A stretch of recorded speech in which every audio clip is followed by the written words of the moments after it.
Bakit nga ba may ibang tao na parang malapit o may parang koneksyon sa mga puno't halaman? Yung mga tinatawag rin nating tree huggers. Bakit rin ba kailangan natin maging magalang sa kalikasan?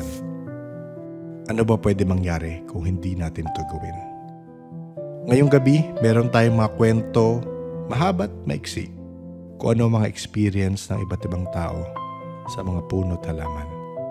Ang saklolo ng punong puputulin na, ang higante ng halamang pinitas, at syempre, mga gardening tips. Enjoy!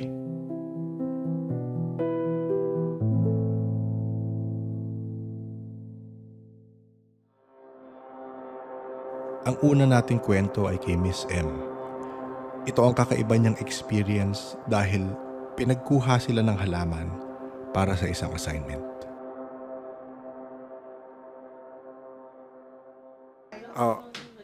Ayan, Miss M, kwento mo sa amin yung na-experience mo, yung nung student ka pa.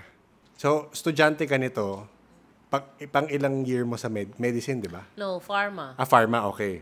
I think third year. Okay.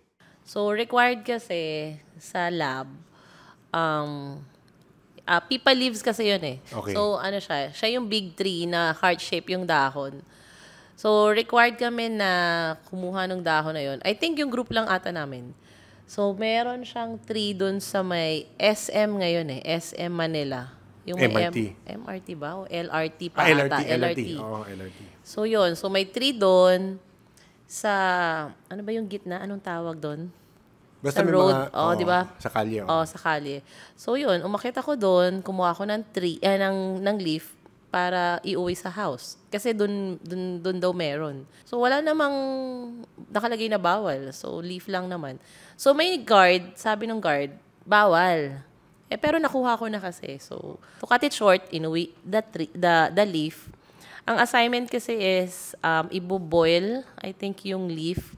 And then tatanggalin mo yung parang green niya. So, ang matitira, yung parang, yung looban niya, parang yung skeleton ng leaf. Oo. So, ganun dapat yung magiging itsura niya.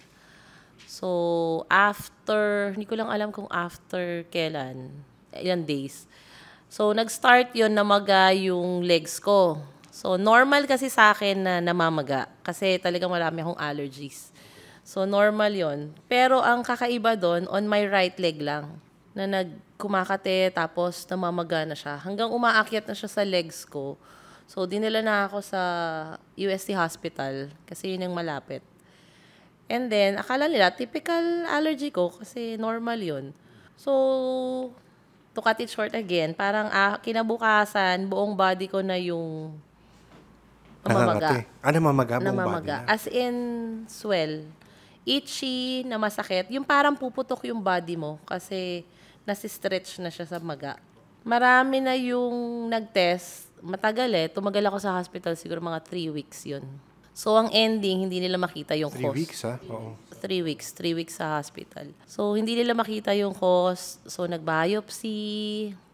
Kasi na-refer na ako sa derma din eh. So, meron silang ginagawa sa akin. Parang ilan kasi yung tumingin na department sa hospital. So, parang more on nag-focus na lang sa itchiness ko. Yun lang yung tinitreat. Tapos para makatulog ako. And then, yun nga, pinapaliguan nila ako ng potassium permanganate. Yun ang naaalala ko. And then, ginagawa nun, magdadry sa skin, then mapipeel off buong skin ko. Talaga? Para kang may cellophane sa katawan. And then, napipeel off siya pag na-dry. Okay. So, para akong snake na Oo, nagsished. every day. Viral siya, actually. So, since hindi nga kami mabigyan, 3 weeks na ako sa hospital, hindi kami mabigyan ng ano ba talaga yung anong nangyayari. Oo. So, yung dad ko, hindi niya rin alam kung anong, kasi hindi na ma-explain doctor parents mo, di ba? Yes, oo. So, doctor parents ko, pero syempre, rooted din kami sa province. So, pag yung mga time na gano'n na ilang subspecialty na yung tumitingin sa'yo, yung daddy ko parang nawawala na siya ng, parang puro question na lang eh. Kasi lahat na ginagawa. Hindi pa rin nila, parang Masagot. pinapaano lang nila yung makatulog ako, parang ganun lang. Pero wala talagang proper mabigay na sagot. Oo, kung ano Kung ano yung talaga. rason kung ba't Oo. kung namamaga ka. Oo. So, ayun. So, sabi ng daddy ko, sige, try nga natin magpatawas. Tawas. So, Sa province nyo, no? actually, hindi. Dito? Bawal, nasa hospital ako, di ba? 3 weeks ako nasa hospital. Nung mga 3rd week na, parang yun, wala nang magawa. Sabi ng daddy ko, wala nang mawawala kung magpapatawas. So, nagpatawag, hindi ko kilala kung saan nila nakuha yun So, bawal sa hospital yun. Definitely bawal. So, babae siya, pinapasok ng daddy ko doon, pinadala siya hospital, pero parang ano yun secret lang. Kunyari, visitor. Oo. And then may palanggana siya na may water and then may candle. So, nilock lang namin for a while yung room ko para walang doctors na makakita. Secret lang talaga yun. Pero sa hospital nagtawa. Sa hospital. Oo. Which is bawal yun. Oh, yes. Oo. Kasi yung dad ko parang, sige, lahat na. Naglalakad siya papuntang Quiapo daily to pray. Mami ko, kasi hindi na nila alam kung anong gagawin. So yun, tawas daw. So yun nga, may babae, tapos may palanggana, water, candle, yun lang. Tapos yung candle, pinapatulo lang doon sa water. Tapos based doon sa shape nung candle na nabubuo doon sa ibabaw ng water, doon lang siya nagsasabi, yung babae na, kasi yung anak mo, yan, umakyat siya sa puno, kumuha ng dahon, may inano kasi siya hindi ko alam kung may naapakan or kung anong term niya. Basta parang alam niya na galing ako sa ganitong lugar, na kumuha ako ng something doon sa tree. Tapos, syempre, daddy ko, paano nangyari yun? Hindi nga ako pinapayagang lumabas, kumbaga, bantay. Paano nangyari yun? So, yun. Syempre, confirm ko, umamin ako. So, huli. So, yun nga. Sabi ko, dad, kasi doon lang daw meron. So, kailangan kong pumunta doon. So, walang may alam na pumunta ako doon. So, yun kasi yata yung na-form, yung nabasa niya, doon sa pero pag tinignan mo yung wax, syempre, pag akong tumingin, para lang naman siyang wax na naka-float. Oo. Pero doon siya nag-base na sinabi sa dad ko. Na syempre, yung dad ko, wala namang alam. Kasi hindi naman niya ako kasama sa habang college. Yes. Yaya lang. So, yun. So, nagulat ako na alam niya yung nangyari. So, yun ang sinasabi, parang may naapakan ako somewhere doon na hindi ako pasintabi, paalam, ganun. So, kaya yung nagpipeel off ako, kasi yung ginawa ko dun sa dahon. Oo. Ganun din, yung sa dahon. So, nilalagyan ko ng hot water yung dahon, diba? Tapos nag-shed. Tapos natira yung... So, ganun din yung ginagawa sa akin sa hospital. Pag nilalagyan ako ng potassium permanganate, para siyang purple liquid na yun yung pinapaligo sa akin daily. Tapos, pupunasan buong katawan ko ng Cetaphil. Oo. Yun ang naalala ko. And then, magdadry siya. Tapos, magpipil. Yung peel talaga na deep peeling. Oo. Yung nawala yung mga lines dito. Yes, sa kamay mo nawala. Umawak lang ako ng paper. Masusugat na siya na ganyan. Hanggang ulo. Skin talaga. Skin yung nagpipil. Oo. Pero hindi siya nagsusugat. Oo. Ano lang siya? Nagpipil lang siya. Pero... wala yung magsusugat. Smooth na peeling. Para ka nga nagpa-derma So, hanggang paa. So, siguro umuwi ako, nagpipil pa rin ako hanggang 2 weeks. Hanggang maging bago lahat. 2 weeks? So, 2 weeks after nung... Hindi pa ako nakapasok. Parang nag-exam na lang ako para maka 4th year. Pero 2 weeks after nung tawas? Nagpipil pa ako. Nagpipil ka pa rin? Kasi tinuloy nila. Kasi nagpipil na yung iba kong skin, di ba? So, di ba yung skin natin may mas makapal, may mas manipis. So, nahuli yung mga sa paa, dito. Sa ulo. Anong ginawa nung pagtatawas? Anong pinagawa niya? Wala siyang... Yun ang hindi ko na maalala kung anong pinagawa niya. Pero, continue lang yung pinagawa ng derma. In short, antihistamine lang. Tapos, yun lang. Yung Cetaphil. Tas 2 weeks. Parang lampas, almost 2 months ako atang, Siyempre pumasok ako nung medyo na ako, okay na. Kasi yung hands ko hindi makasulat kasi nagpipil siya ang kapal ng peeling hands. Na parang nawala yung mga lines. Ganon siya kanipis. Parang baby. Grabe.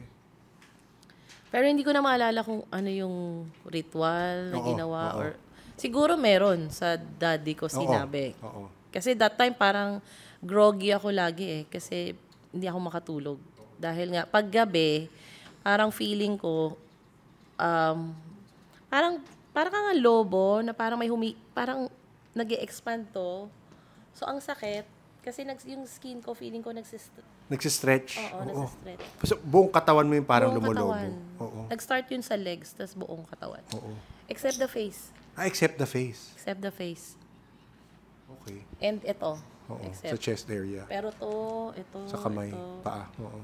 Pero never na yun naulit. Yun So, lang. pero ngayon, kumukuha ka pa rin ng dahon. Hindi na. Siyempre hindi na. Even sa bahay. Plantita ka na ngayon, di ba? So, Plantita na ako. bumawi ka na. Oo. Pero hindi ako naghukay. Oo. Oo, hindi na. So kung totoo yun, hindi ko rin ma-explain. Hindi kami naniniwala, pero that time, dahil, Nangyari ewan sa'yo. ko, parang dumudugtong siya Mahirap ma-explain kasi hindi ko siya kilala. Tapos, Alam niya yung kwento. Oo, so, minsan, hindi mo alam kung totoo yun. Kaya Salamat, Miss Ken. naniniwala yung dad ko dyan. Nag-start yan nung brother ko, nung maliit pa, baby. Ano ba yun? Parang yung yaya, yung pupu nung baby. Kasi di ba noon, bihira pa yung diapers. Oo. Johnson pa lang ata. Tapos puro lampin tayo nun, Oo, di ba? lampin. So parang yung poops niya napunta sa... Di ko alam kung saan niya natatapon. So parang dun, nagkasakit yung brother ko Ko parang 1 month old. So hindi rin yun masyado ma-explain kung bakit.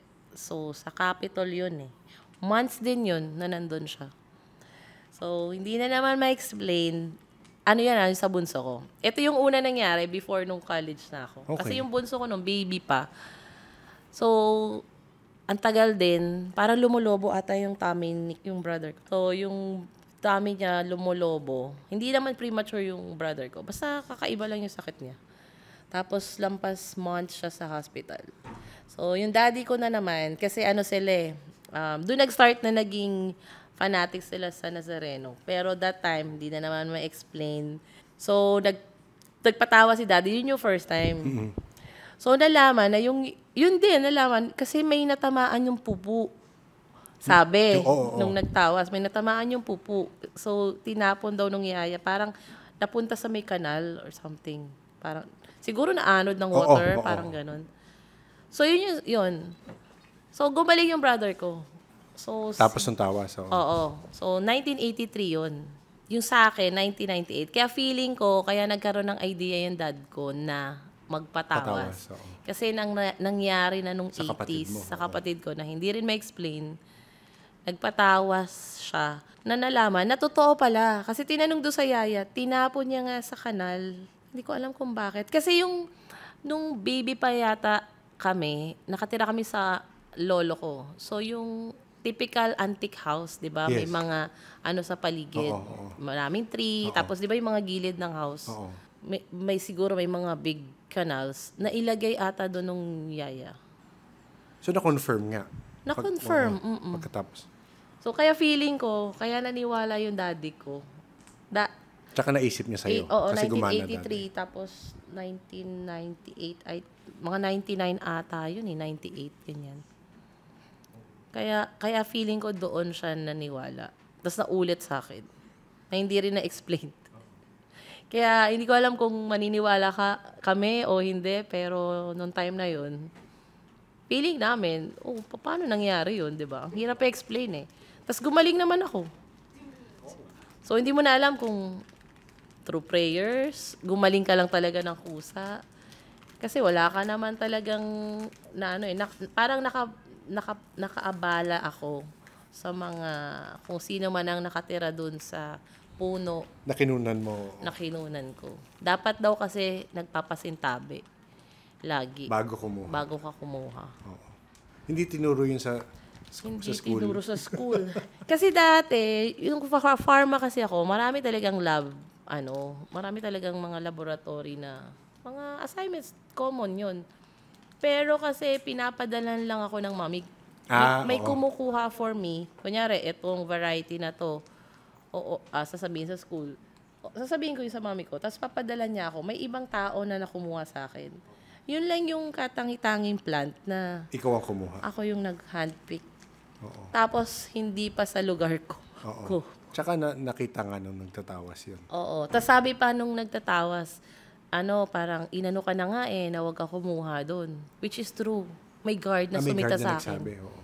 Na bakit ako umakyat doon, bawal nga yun. So, alam rin nung nagtatawas yun. Siya rin ang nagsabi. Pero hindi niya sinabing guard. Oo. Sabi Sinabi niya lang, napagsabihan ka naman. napagsabihan. Parang ganun. Pero yung sabi na magtatawas, hindi ko na maalala kung anong sinabi niya. Magandang lesson sa mga nakikinig. Huwag kukuha ng basta-basta at magtabi-tabi po. Salamat, Miss M at Mr. M. Salamat sa share ng kwento. Sa maiksing kwento naman ni Janelle, galing sa episode 198, malalaman natin kung bakit di lang tayo bigla-bigla dapat nagpuputol sa puno. Parang tinanong ko, bakit po parang marami akong nakikita doon or bakit marami kaming na-experience doon?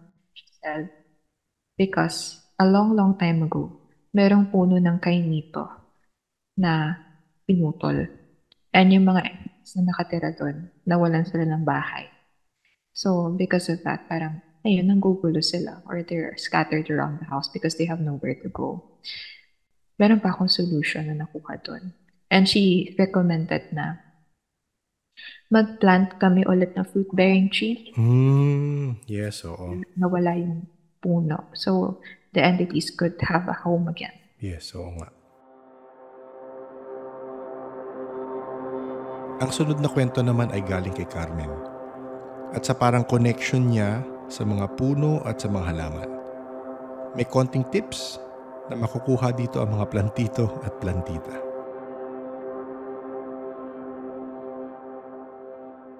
Okay, ganito lang yon. So far, hindi pa ako nag-see or feel ng anything super spooky. Parang mabait naman sila sa akin. Pero may nararamdaman ka? To say na mabait sila sa'yo? Alam mo, magulo kasi yung sa Alabang Magulo kasi yung issue sa Alabang. In Alabang kasi, lumipat kami doon 84. Okay. Malapit lang din sa time ni Len. Oh. 'Di ba? Kasi I listened to part of Len's video. May podcast. Pero pinatay ko na nung sinabi niyang may naapakan siya tapos nag-feverish na siya. Ayoko na, pinatay ko na. So, Buti, may mga demon pa siya nakita. parang ako mismo, wala. Parang happy lang ako naglalaro sa labas. And, my mom super into gardening. I was always outside sa plants and animals and whatever, critters. And parang friend ko silang lahat. But, in our house kasi, may super laking mango tree na ang ginawa ng parents ko, hindi nila pinaputol. Parang, nagpagawa sila ng parang cement na bilog around it, na malaki. Okay. Para ma-maintain siya in the backyard. And my mom liked it. She would hang yung mga plants na hinahang mo from trees, di ba? Every year, grabe yung harvest. Talagang, meron na kaming ice candy, may mango jam, lahat na nang pwede naming lutuin, lahat ng kapitbahay, nabigyan na ng mangga, ang dami pa rin. So, love na love ko yung tree na yon. But for some reason, yung mga helpers, takot na takot doon. Okay. And nakikisabay yung brother ko doon kasi there's a kapre daw. Yun ang statement nila. So there's a kapre who lives in that tree na, meron kasi kami isang helper, I don't know. Kasi I can't really say if she's just making it up or what. Pero siya talaga, hindi, honestly, kasi medyo mean din siya mahilig manakot. So, nakikita daw niya yung kapre, nandun daw sa kabilang bahay, sa kapitbahay, tumatawid sa roof. And yung home daw niya is the mango tree. Yes, oo. So, syempre, ako, takot na takot. Like, always scared. Pero my mom kasi was a super skeptic na parang there's nothing to be scared of. Matakot ka sa totoong tao na sasaktan ka. Yes, oo.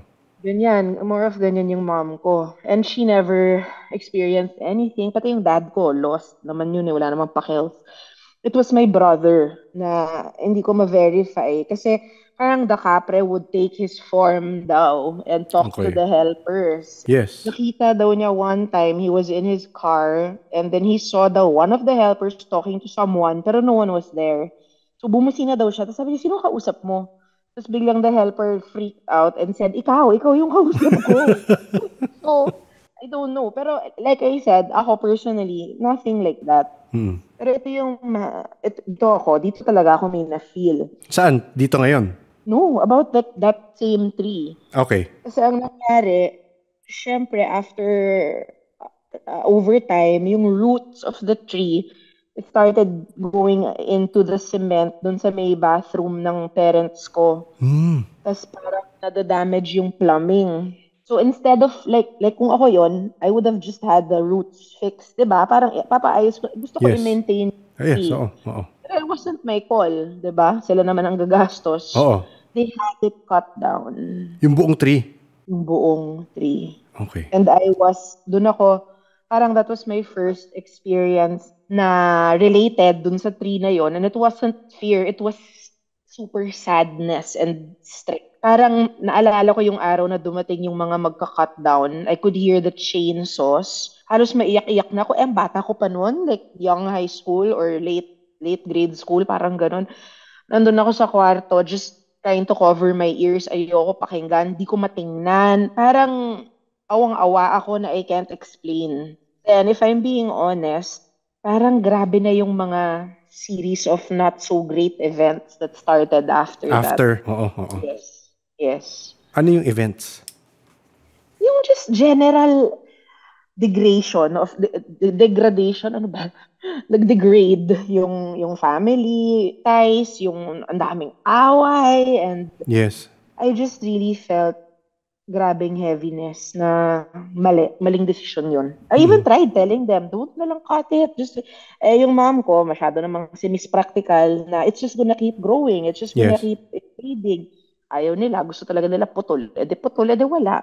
Parang wrong move talaga in my opinion. So, from then, naging sobrang na ako sa trees and plants na Yes.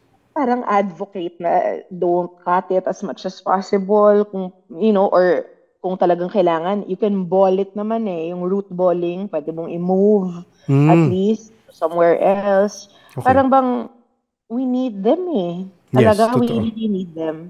So and aside from I don't know what exactly lives there, hindi naman ako expert about the supernatural, but just the nature forces, the life that lives there, the insects, the fungi, the whatever, birds, yun pa lang I mean, malaking bagay na yun. And then my next tree experience. Question, before ka mag-next day experience, have you experienced na, ito, based lang to sa mga iba na kausap ko. So, ang question ko lang, wait, ito naririnig ko sa iba. Do you get the feeling sometimes na pag may nakita kang plant or may nakita kang tree, either hinahug mo or parang ina-adopt mo yung plant? May ganun kang feeling. Parang calls to you. Parang may tawag talaga, oo. All of them. Labo. Okay. Almost all. I just love trees talaga. Meron akong something with them. And ewan ko if it's relevant, pero both sides of the family, mga talaga May lolo nga ako na literal gardener in Spain before sa Retiro Park. So both sides are really in touch with plants. Plants and trees, oo. Oo. O yung happy tree friends mo. Ano yung happy tree friends? What's that? Kasi may, di ba yung lote sa tabi ng bahay? Naalala mo yun? Kasi maraming bamboo dito na malalaki. Hindi, at saka yung pinag-uusapan natin nang nandun tayo. Tapos may dirinig Ako ka pala. na parang kumalampong. Oo. Bamboos kasi make a lot of noise talaga Hindi rin plato yung tumunog bakit mo may plato doon May Plato? Kasi minsan yung construction workers, they leave their trash. Kasi nung ano ba nangyari doon? Meron kaming ginagawa doon sa gilid. Ano ginagawa sa gilid? Meron kaming ginagawa doon sa gilid. Censored ba yan? Grabe. Kwentuhan lang. Okay. Chismisan. Oh. Tapos, di ba, kanakwento mo na parang nag-o-offer ka ng stuff doon. Kasi in-offer mo yung gems ng pusa. Oo, fertilizer. Fertilizer, oo. Oh, Saka, fertilizer. siya, natural snake repellent. So you don't have to use, weird whatever. Poops ng pusa? Oo, maamoy ba lang nila na yung poops ng pusa. Takot na sila eh. Parang lahat naman takot sa poops ng pusa. You get snake poop. Snake poop, natural Ew. repellent naman sa daga. Oo. Yung sinasabi mo yung second tree story mo. Ito. So, lumipat na akong Makati. E di sobrang concrete jungle, di ba? Yes. Oo. So, medyo sad. So, ang ginagawa ko na lang, potted plants, or what, slowly, nag-i-increase yung potted plants ko. Eh, di ba, parang, potted plants won't exactly give you shade. Yes. Pero, may nagtubo na balete from a crack. Alam mo yon yung crack yes. lang in the cement. Oo. Na sobrang lumaki na. Natuwang-tuwang-tuwa ako dun sa apartment. Kasi maraming apartment yun na magkakatabi. Doon kami sa second to the last. So yung katabi namin, na mas malayo sa creek. Kasi kami, and then one more, and then the creek. Okay. So may isa pang apartment sa tabi namin on the other side. Doon siya nag-grow. Ayun, may nagtubo nga. So talagang dilidiligan ko, fertilizer ko, hanggat sa lumaki na siya ng lumaki. And tuwang-tuwa kaming lahat. Pati yung neighbor namin na nagre-rent doon naman ng mahilig siya sa plants. Tuwang-tuwa kami sa kanya. So we hung mga hanging plants sa branches niya. Tapos yung mga plants na ayaw ng masyadong direct sunlight, we would keep it under that tree. Tapos agawan na ng parking doon kasi madilim. Tapos ito yung nangyari. One time, kakatapos ko lang mag-work and I was walking sa may sa BGC from Serendra to SM Ora. Mainit yon, yung path na yon to cross. Pero there are trees. So I was walking lang thinking, ay, buti naman may nagtanim ng puno dito para less yung heat. And then I don't know why, it suddenly crossed my mind out of nowhere na what if biglang may pumutol ng puno ko doon, yung alaga kong balete doon. Parang, biglang nagalit ako ng sobra just imagining it. Na parang, fuck, I can't let that happen talaga. Pag uwi ko, it was gone. Ano nangyari? Yutot. Had it got. Ha? Oh my gosh. Sana binilin mo, walang gagalaw dito ha. Ay nako. Ilang beses alam na, I don't know kung sino ba talaga. I really don't know what happened there. Pero kung sino man yon na taga-barangay, instead of just trimming it, they cut the whole thing. And napaka-weird. Parang bang the time that I thought of it was the time it was being cut out. Parang siyang humihingi ng help. Kasi may connection. Feeling ko ganun eh. Kasi lumalabas naman talaga may sentience ang trees and plants eh. Yes. Diba? May sentience sila. Meron nga ako nakita na merong study. And stuff, they help each other pa. Oo. Parang pag basta pag merong predator or whatever, nag-uusap yung plants. Yes. Merong ano, 'di ba? Yes, 'di ba? So, alam mong merong sentience, alam mong merong way of communicating. Talaga. I have no doubt about it. So, nagsisisi pa ako ng mga gamit. Nagsisisigaw. Wala ako. So, ang ginawa ko, kasi parang may stump pa eh. Yes. My helper was telling me, huwag kang mag-alala, maaaring tumubo pa yan ulit. Huwag kang masyadong So, every day, dinidiligan ko talaga, dilig, fertilizer. It grew again. Talaga? So, since nag-pandemic, umalis ka na. I don't know what they did to it. Pero, napatubo ko siya ulit. Kasi lumaki siya ulit. So, yun. Question, anong fertilizer tinalagay mo? Honestly, Poops? We make, you can get chicken poop, horse poop. Pero we make lang. Compost. Compost, oo. Compost. Yung mga balat ng saging, ibabad mo sa, easiest eggshells. Put eggshells na crushed. Talaga? Oo, calcium. They love that. Okay. Eggshells, banana peels. Kunyari, yung grapes na medyo iffy, inaamag na or squash. Yun. Wait, okay. So, after nung Makati, so lumipat ka sa malaki naman yung place. Saan? Santo Tomas Farm. Santo Tomas, okay. Paglipat mo doon, mas with nature ka na, di ba? Correct. Oo. Bumaliktad ang buhay. Like, Oo. ilang taon na akong concrete jungle na burat na sa, pollution and lack of greenery. And then biglang I was thrown into a lot. As in, tipong may forest pa na pwede ko lang Yes, oo, lakarin. oo. Ganun. Nakarating ka ba? Di ka Yes, ba oo. nakasama Nakapunta nun? ako, nakapunta ako. Pero ano experience? So, weird question lang, pero wala kang experience sa forest na pag naglalakad ka, may naririnig ka or may No, may pumapasok not at sa all. mind mo? Wala talaga. Not at all. Takot lang ako kasi I don't wanna step on the saplings. Kasi ang daming saplings na kusang nag-grow, di ba? Yes, oo. So, careful lang talaga ako not to. But I would go by myself. Even at night, kaya ko mag-walk. Wala, nothing. I never got scared of stuff. Pero sige, hindi ko alam kung may mga, yung happy tree friends mo, bago tayo pumunta dun sa mga na-experience mo na paramdam sa happy tree friends.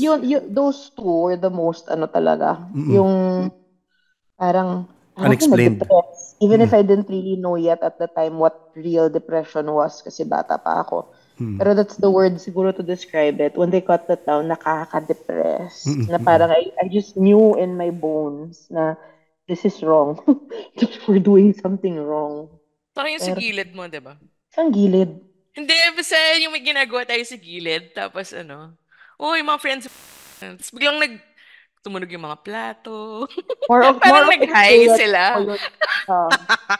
Ako parang normal nang maingay yung bamboo They really make a lot of noise. Parang hindi kasi tahimik, tapos puro hangin lang. Tapos biglang tumunog yung mga plato, ganun. Sabi ko, nag-high sila. Possible. I mean, skeptic ka, pero, well. Kasi sinasama ko rin sila pag nagdidilig ako O, kayo na rin. Di ba parang bakaw mo naman? Oo. Hindi mo sila, nakatingin lang sila na ang sarap ng dilig mo sa halaman mo. Sila wala. Walang sumasagot ha.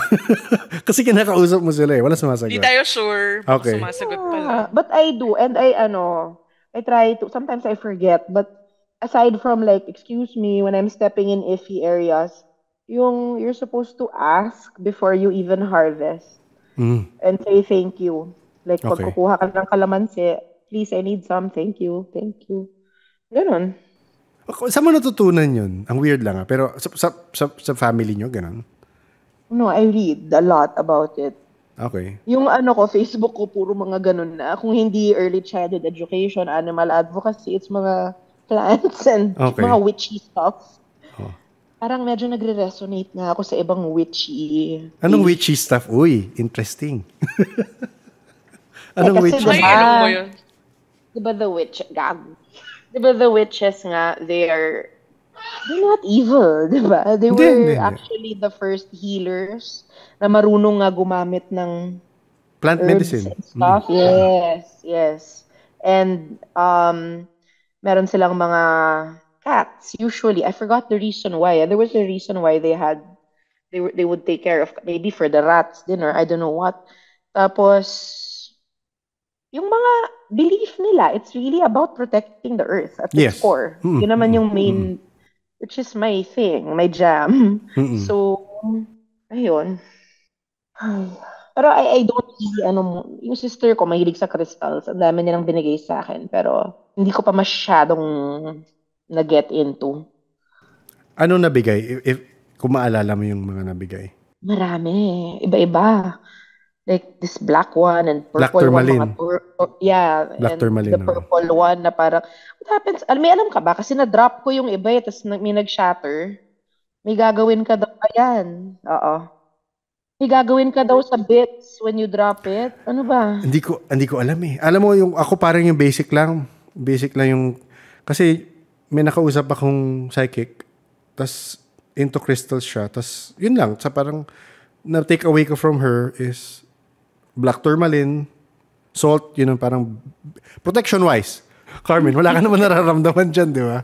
Hindi mo naman kailangan kung ano. I'm okay here. Yeah, Feeling ko protected ka ng ano. Feeling ko, I mean, kaibigan mo yung mga nasa environment mo, so parang nothing to fear. I want someone to help them. Kaso, pero may tumatawag, di ba? Sabi mo. What do you mean? Yun nga, yung naglakad ako papuntang Aura. Hindi. Ano yun? Tinawag talaga ako. Ha? Ano yun? Yung ano nga, yung pinuputol na pala siya. Ay, pinuputol. Thought of it, na parang what if may magputol, tapos nagalit na ako nang wala lang habang naglalakad in the middle of nowhere. I just couldn't believe it when I got home. Tapos it was gone. Parang, putol na. Weird siya, di ba? Kaya hindi ko siya masyado kinakwento. Kasi I'm sure may magsasabi na, labo naman ng babae. Hindi. Meron talagang tao may connection sa mga puno eh. Alam ko na yung title ng episode. Carmen, the tree lady. Sure. The tree tita. Sige, tree lady na lang. Tree tita, parang titi. Yan ka na naman eh. Anyway. Totoo naman Hindi, sige. Ang kalachuchi ba, binabahayan? Hindi ko alam. Dami kong kalachuchi na natanim dito. Feeling ko pag potted, pwede. Ang dami ko ring rubber tree. Rubber trees, diba? Balete, yes. Like the parang imported balete. Ficus something. Elastica yata, I don't know. Pero ang tawag lang nila imported balete. Malalaki yung dahon. Malalaki yung meron ka dyan? Oo, marami na sila sa pots. Ayoko muna sila is-soil kasi they might yung sobrang laki ng roots na hindi na ma-contain. Mm-hmm. So, I trim them pag sobrang taas na. Kasi kung hindi mo i-trim, pag nagbagyo, pag nag-wind, mapuputol din. Yes. So, if you trim them, you can make a new tree from it. You plant again. Mm-hmm. Kung ano yung trinim mo. Yun nga lang, bawal mo sila galawin. Parang huwag mo hingahan. Kasi pwedeng hindi mag-take yung roots. Yes. Very sensitive. So, sa first few weeks, parang 50-50 pa sila. You just have to pray. Sana mabuhay ka. Please don't die. Pero minsan they die. May nagkwento sa akin, hindi ko lang kung same sa experience mo, na pag nagre-repot siya ng plant, hapon or early morning. Kasi daw nasa-stress yung plant pag normal. Parang, oo. Sa init yan. Sa init yun. Oo. It's from the init. Yun ang turo din sa akin ni Manang Lucy. Sa hapon kami palagi nagtatanim, nag-garden. Kasi parang sila they're exhausted. Pag yung mga noon time. Oo. Stressed sila from the heat. Ang init dito eh. Oo nga eh. So more chances of survival kung hapon or super early morning. Pati yung pagdilig. Kasi if you make dilig like 11 o'clock, sinipsip na ng sun lahat ng moisture kaagad. Talaga? Ganun oras ako alas mga 10. Better magdilig talaga evening. Yung pag bumaba na yung sun. Talaga? Like, pag sunset, ganun. Kasi it will have the whole night to absorb all the water. Diba? Okay. Learning. Alam ko ng title, Plantita. Sara ko sa mga plantita na bumibili lang tapos pinopost. Tapos gardener. Pinagkakakitaan lang. Hindi nga pinagkakakitaan yung mga marami lang pera na gusto lang mangolekta ng pandemic para lang pang Facebook nila. Nag-hug ka ng tree? Oo. Okay. Love it. Saka super love ko mag-hiking talaga. Oo. Saka magpaa. As in, dumi ng mga paa ko. Grounding talaga eh. Grounding talaga yun eh. Oo. It super helps talaga. And even sa hands, I don't always wear gloves. Parang, if I know naman na, hindi ko naman kinuha sa kanal, di ba? Yung ginagamit ko na bulate. Na soil. Comban trim naman. Tsaka, all plants, kasi diba they have different needs. Yes. Merong mga gusto ng, like cactus, gusto nila talagang half sandy type of soil and half lupa. Tapos meron namang mga gusto talaga nila is yung very light. Yung mga fancy, pinkish, delicate leaves, mga aglaonema ba yun? Gusto nila yung parang rice husks na magaan lang, na yung mix with a bit of soil. Ayaw nila ng heavy. So may mga plants naman, like yung mga rubber tree, they like dense soil. Yung parang lupa talaga. Okay. Di ka rin talaga magdududa na siguro may mga tao rin na mas may connection or sensitivity sa nature. Kung iisipin natin ang clear senses, baka may ibang tao na yung affinity nila sa nature or particularly sa plants and trees. Sa dalas nating alagaan or magkaroon ng connection with the trees or plants, nagkakaroon rin kaya tayo ng invisible connection sa mga ito. At itong last part natin, ang final natin, maikling-maikli lang na portion na nakwento ni Lynn Pacificar tungkol naman sa mga plants na tumulong sa kanya. But what supported me was, here's a surprise, and I've never said this on any podcast or anywhere else, were the plants. Okay. The tree in front of my apartment building was like the supportive mother type tree. And then also the jade plants, the geraniums. So I would always play with the plants. And then there's a, yung baol mo, ma'am, yung sa Mindanao. It's a chest. The old antique chest. Antique baul, we call it baul. Yeah. It's like a chest. Or kaban. With a mother of pearl inlay. That's where I would actually do rituals. Gusto ko pa sana mag-ipon ng mga kwentong may experience sa mga puno't halaman, pero baka umabot na tayo ng Season 4. If hindi ko pa ilabas ito. Pero nirelease ko ng episode kasi sa tingin ko, I think na-encompass naman ng mga kwento ang mga kailangan nating tandaan sa pakikitungo sa kalikasan. Mutual respect, nourishment, at baka ito ay ng mga nasa mas religious side gawin, pero reverence. Ang ibang puno dyan ay nandyan na bago pa ipanganak ang magulang natin.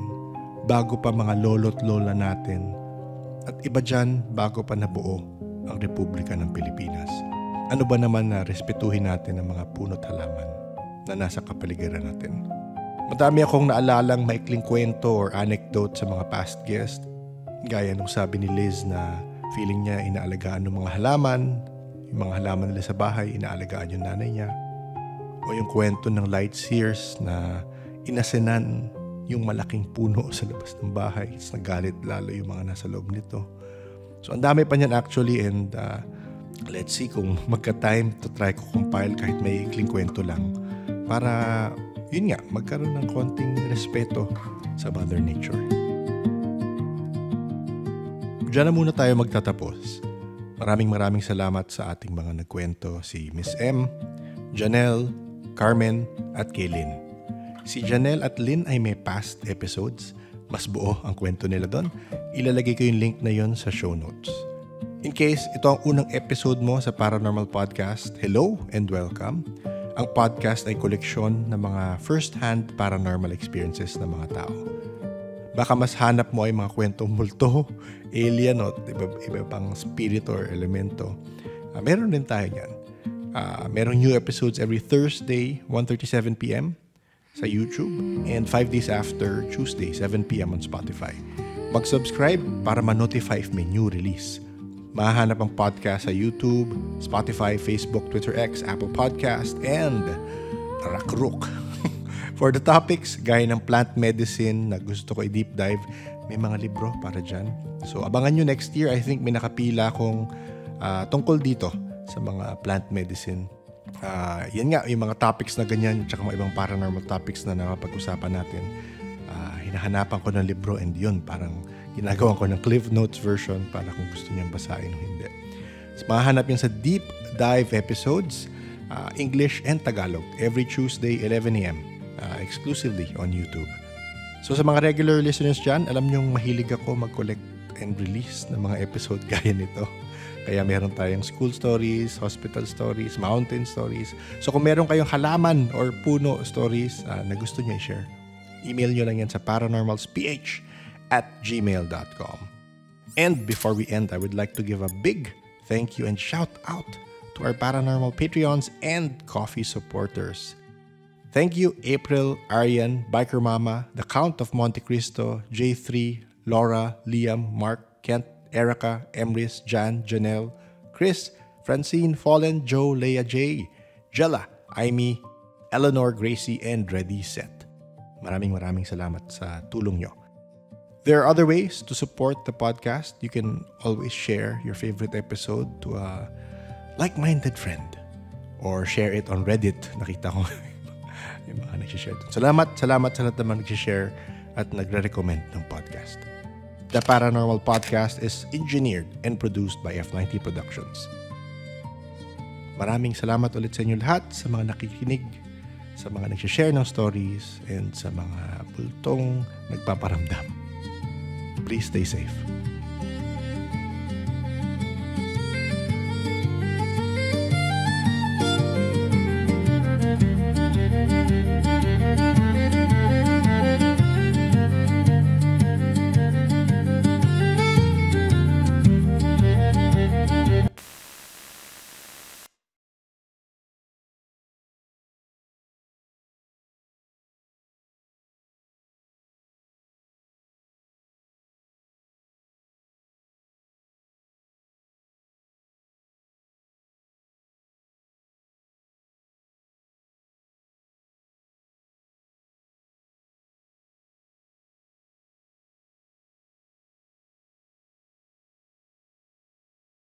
Hello peoples! Kamusta na? Represent! Siyempre ang LL natin is related pa rin sa communication with plants kasi gusto ko connected pa rin. So para sa mga hindi nakakaalam pa, merong plant medicine na ginagamit ang ilang spiritual practitioners para mag-connect with the spiritual world or parang to help cleanse or heal themselves. Alam ko hindi gumagana sa lahat pero ilang beses ko na rin ito narinig sa podcast. Ito yung ayahuasca. Tama ba? Ayahuasca. So ano nga ba? Ano nga bang ayahuasca? Ito ay isang sacred psychoactive brew. Yan ang tawag, yun ang description nila. Ginagamit ito for healing, divination, at spiritual purpose ng mga indigenous na tao. Initially, ginagamit ito for spiritual practices ng indigenous na tao sa Amazon Basin. So recently, ginagamit na ito ng mga spiritual practitioners, ng mga celebrities, at iba pang gustong mag-connect or magkaroon ng parang healing sa buhay nila. Ang isang mystery, na palagi ko naririnig to sa ibang podcast na pinapakinggan ko, ang isang mystery is para sa mga taong nag-aral kung paano nabuo yung ayahuasca as they use it today. So, kasi meron tong dalawang primary components para maging effective ang ayahuasca. Ang Banisteriopsis caapi, isa itong jungle vine, of course, sa Amazon. Tinatawag itong vine of the soul, vine of the dead. Ang next component naman ay Psychotria viridisi, isang shrub na may psychedelic compound na DMT. So, isa sa mga nakakapagtaka sa pagbuo ng ayahuasca is paano nila nalaman yung precise combination ng dalawang component na yan, given na may tens of thousands na plants sa Amazon rainforest, di ba? Ang isa sa mga nakakaaliw sa mga indigenous stories na nasi-share ng mga taga-Amazon, of course, ito daw ay tinuro sa kanila ni La Madre Ayahuasca or Mother Ayahuasca. Kinausap daw yung ancestors nila ng plants. Tinuruan sila paano yung halo and paano yung, kumbaga, gano'ng karami of each component ang gagamitin.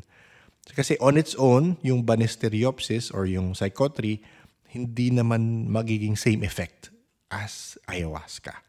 So, ito pa, last na to, nung ko-connect ko lang again sa plant communication, nung 1960s, well, technically 1966, merong polygraph expert, ang name niya si Grover Cleveland Baxter Jr. Nag-work siya sa CIA, nagturo siya ng polygraph techniques sa law enforcement, sa intelligence agencies, anyway, polygraph expert siya. Pero ang interesting sa kanya is noong 1966 nga, sabi niya, na-discover niya na ang plants, they could perceive human thoughts and emotions.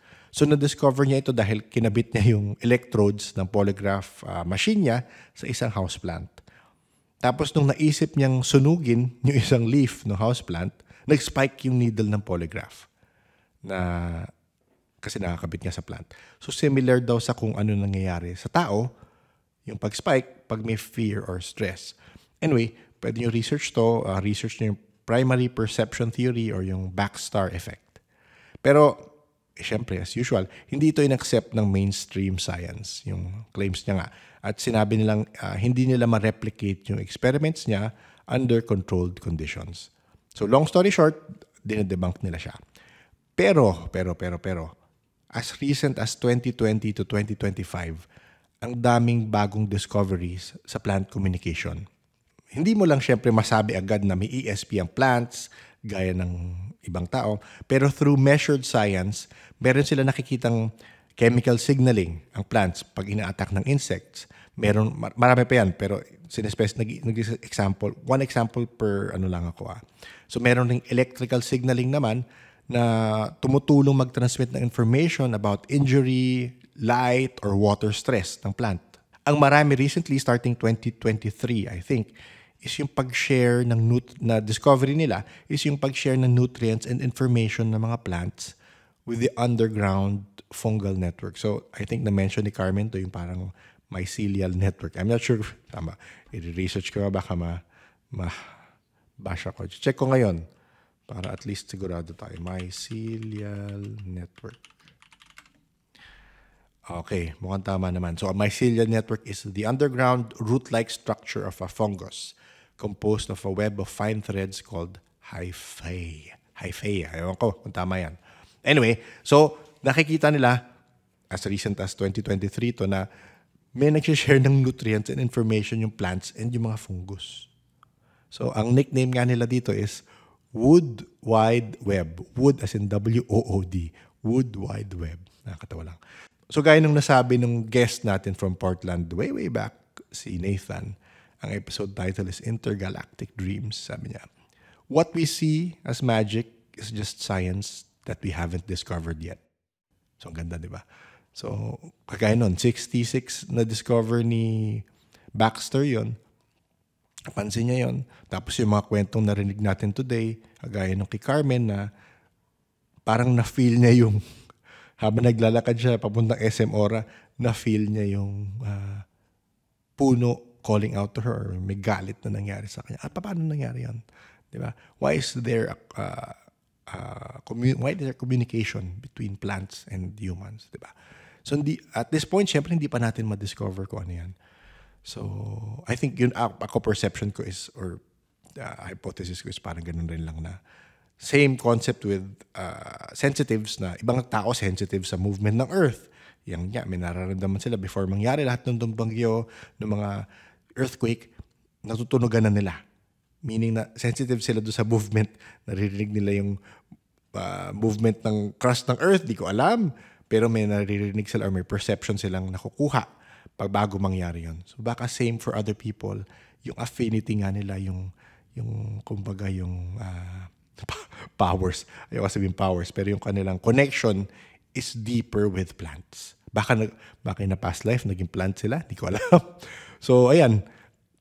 Kaya ko lang nasabi rin ito sa LL is because maririnig nyo yan sa mga indigenous or animistic practices ng mga tao nun na nakikinig sila sa mga sinasabi ni nature.